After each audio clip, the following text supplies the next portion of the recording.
Hello, good evening. I'm going to sit here for a few minutes and see if anybody pops on, and if not, I'm going to continue with something that I'm looking to post.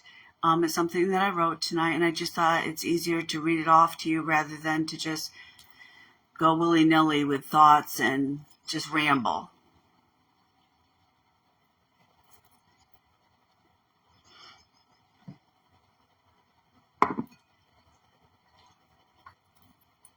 Okay, well, here we go.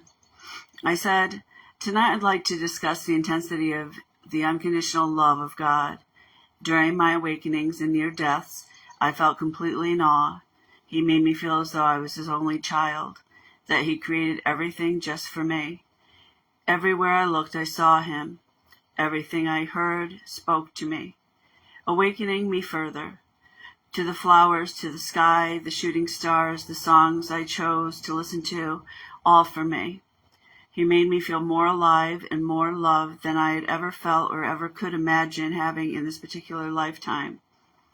It was as though he knew I was awake and was absorbing every single thing, which of course he did.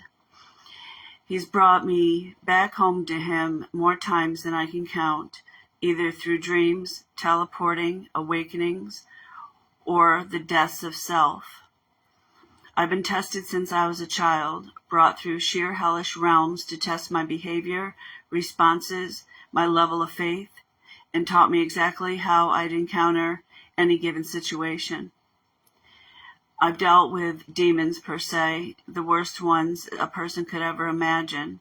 I've dealt with the reptilians that live in the underworld that one would refer to as hell.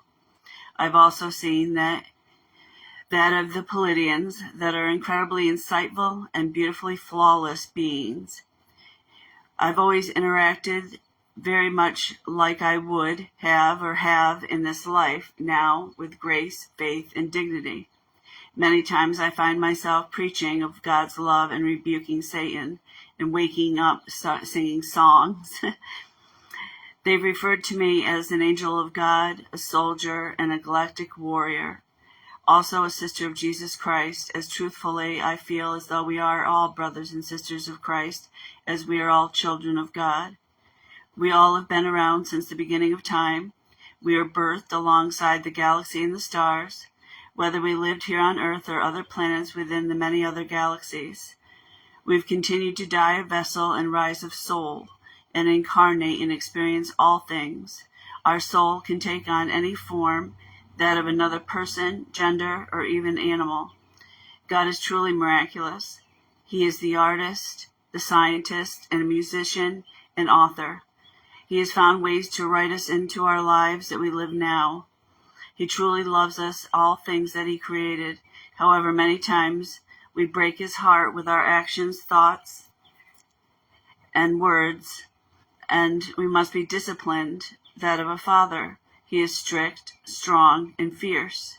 We chose this life prior to being birthed into this world, and we knew of the hardships that we would encounter, the heartaches and loss we would suffer, and yet we still chose to refine our souls, knowledge, awareness, and character.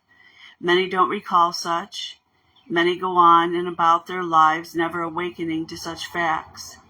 They get so carried away with material gain, selfish pleasures, and sin that they forget God is watching every second and every move.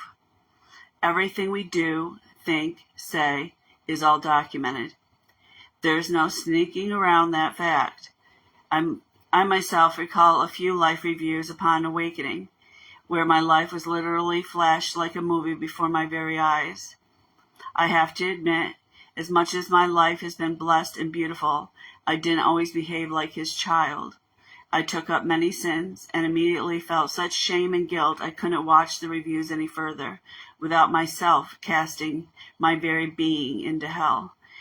I saw torture that no one would ever dare to think exists. Having felt like I had earned such torment, I didn't flail or fight. When it was noticed that it didn't affect me or change my love for God or my love for Jesus, they then turned to include my daughter, who is my heartbeat and my every breath and they then began to torture her in front of me. That was when I broke. That was the instant that I literally lost my mind and felt so much shame. I don't recall ever even crying out for God. I would tell you that have held that experience, but I don't want to frighten you to the point that I traumatize you.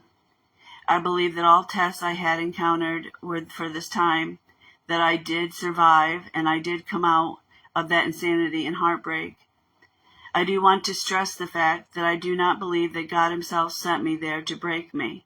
I feel it was I that sent myself. However, he saved me, and my testimony is so much stronger than it ever would have been before.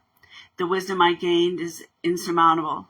I truly suggest that everyone either pray for a life review or take time to meditate on such and perform your own. Let your mind recall all of the memories and sit and reflect on who you've been in this life. Did you feed God or did you feed sin?